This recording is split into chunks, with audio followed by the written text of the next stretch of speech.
I have been completely obsessed with this game and I need to talk about it. So please, just indulge me for a moment. As some of you may know, aside from video games and RPGs, I also like to play a fair amount of card games. Like the SimCity card game. Remember that video? Go watch that one if you haven't already. You know what else I've only talked a little bit about before? Star Wars. And right now I can't stop playing, thinking about, and dreaming about the newest Star Wars card game, Star Wars Unlimited. I've gotten a ton of cards with this. I've made several decks already just because it's fun, and I've really enjoyed going around to all the organized play events in my area.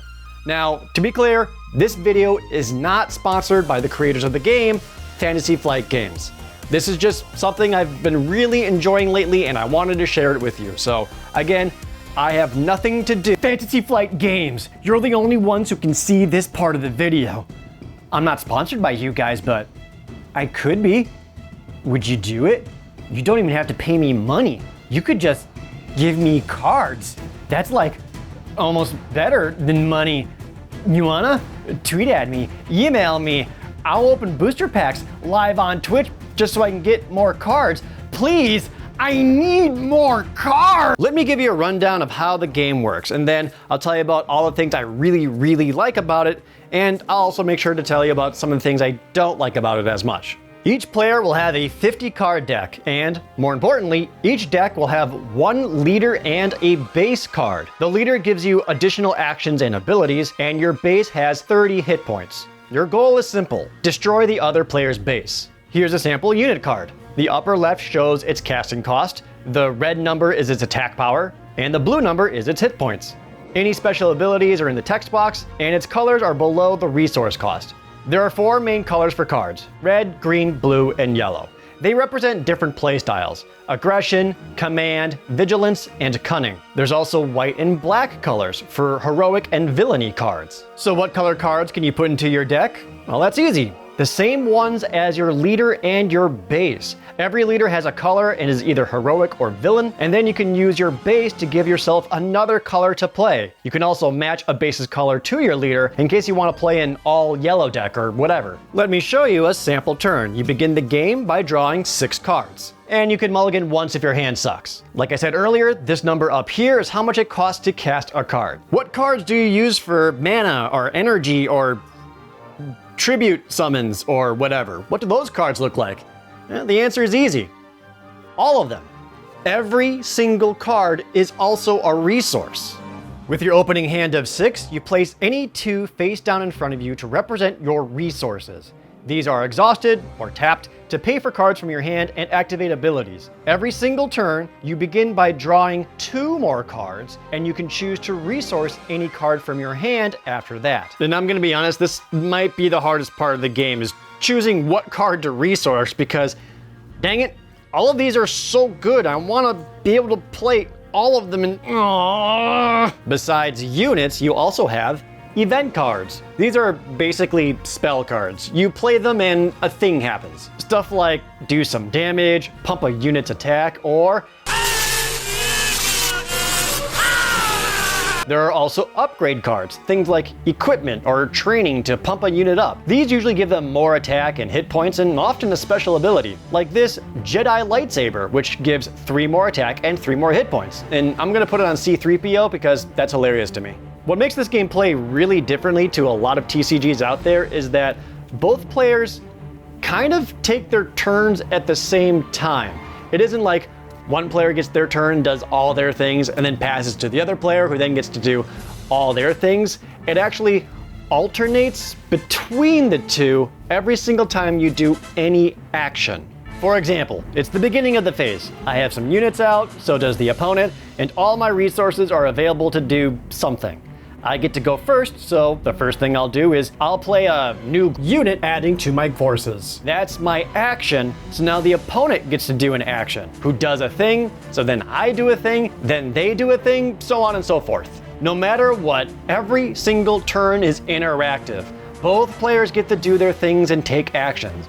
The turn only ends when both players run out of things to do. Or, in another piece of strategy, you can claim the initiative. When you claim the initiative, you get a little token that says, next turn, you get first action. Although, sadly, the initiative has nothing to do with your personal dexterity score. Claiming initiative is a key part of the strategy to playing, because going first each turn can be huge. It can be the difference between getting to attack and destroy your opponent's base first, or getting to destroy their threatening unit to protect your own base. However, whenever you claim the initiative, you pass through the rest of the turn. You can't do anything else until the next turn.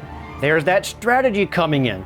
Do you want to make sure you get to go first next turn so badly that you give up some actions you can take? Do you attack with every single thing knowing it gives opportunity for your opponent to claim initiative? Do you make sure you claim it before it's too late? One last thing.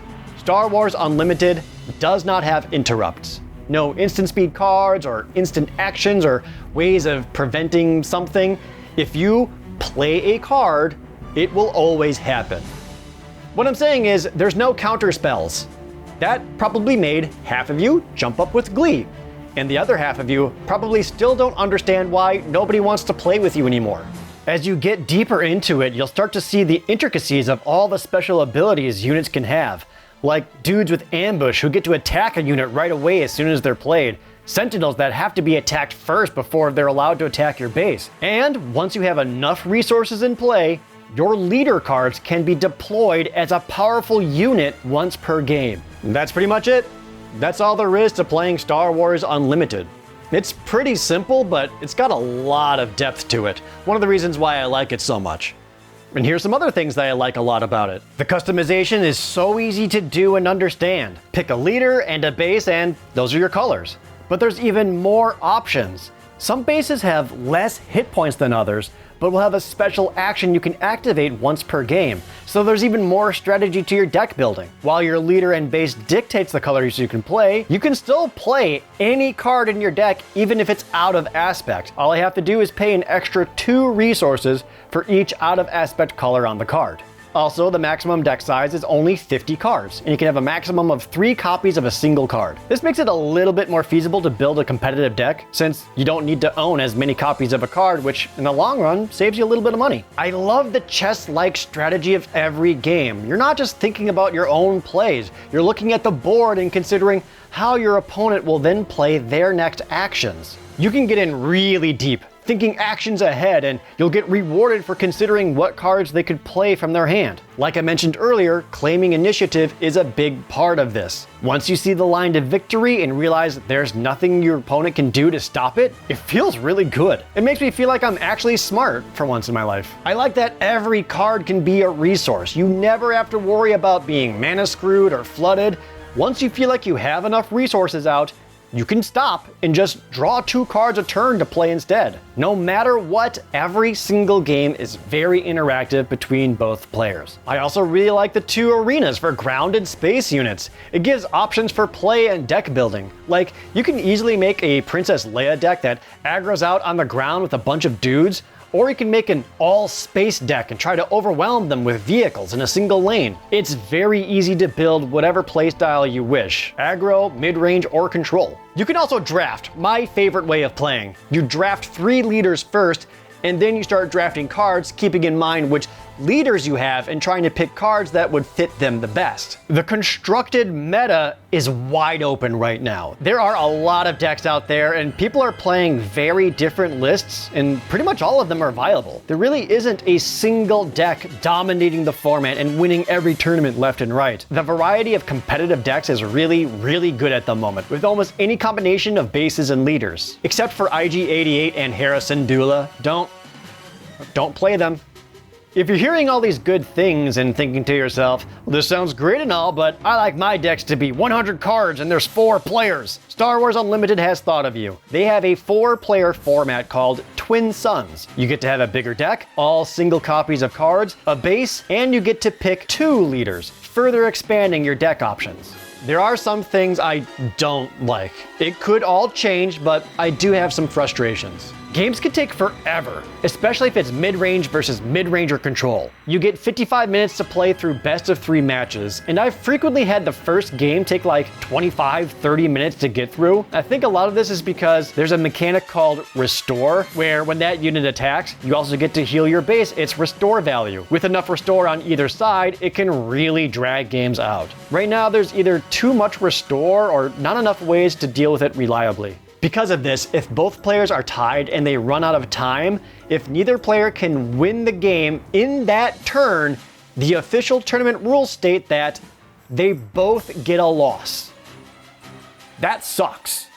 When damage is dealt to units, it stays there, so sometimes it gets a little clunky to have to be constantly putting damage counters on dudes and on your base. There are slightly easier options, like using dice or fancy-ass base health counters you can find online, but there's still a lot of maintenance to be done on every card in every single game action. I wish there was a better way of indicating what your resource pile is. I'm someone who tends to put my hand face down on the table when I'm making other actions and plays, and sometimes I can't remember which was my hand or my resource pile. It's not a huge deal and easily fixed, but I also fear this could lead to some more wretched players trying to pull some sleight of hand nonsense to cheat cards around. This is more personal preference, but I also find some of the card art to be unappealing. I don't mind when it sometimes leans into the more comic book style, but often they look too exaggerated. It's also weird to have this style be right next to art that tends to be a little more realistic or movie accurate. Like, they couldn't quite figure out which direction they'd rather lean into, so they went with both, and it's had some unfortunate results. Let me show you a prime example. My poor boy Han Solo has been done dirty. Like, this art of him is fine. It's not what I personally prefer, but the other art of him is so extra, he looks like he came right out of the 1979 animated special. And also, oh man, what happened here? It'd be nice to have some consistency between the art styles. Finally, this is easily the biggest complaint, not just by me, but by the Star Wars Unlimited community as a whole. It is impossible to get cards right now.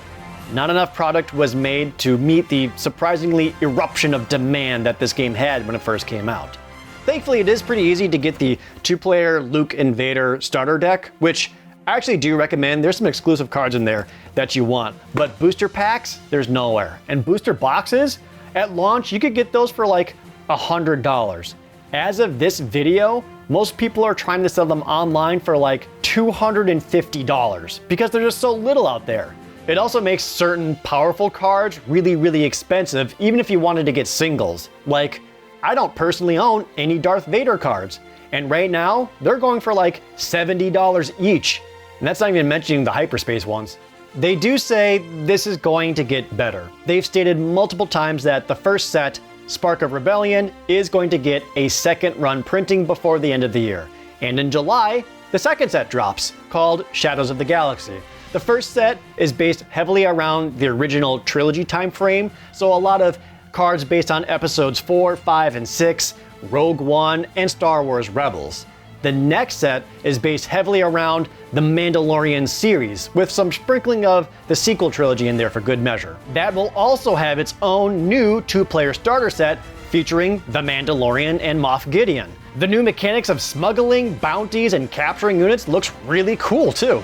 It's not often I get to play a new card game and get really excited about it. I've enjoyed playing every single game of Star Wars Unlimited, even the ones where I'm getting absolutely decimated. It always got me thinking about what I can do to improve the deck or myself, or what plays I could have done differently, and when that sticks around in my mind, that's a really good sign. And for those of you who do want something a little bit more casual, there is that 4-player Twin Suns format. If this is your first time on the channel, please subscribe, leave a like, and smash that bell, and also leave a comment down below if you've enjoyed just watching me talk about something that I like, or if this video got you interested in playing Star Wars Unlimited, or if you are a Star Wars Unlimited player and you want to see some more, leave a comment letting me know if you want to see me just playing against my friends over on my gameplay channel, or maybe live on Twitch or whatever. Also, if you've been playing, what decks are you using? I do have a Boba Fett green deck because, you know, of course I do. Fett's Fire Spray is just a really good card. But I've also been running my own Han Solo blue deck because I really like using Han to ramp up into Luke Skywalker out of nowhere, and it's usually pretty tight.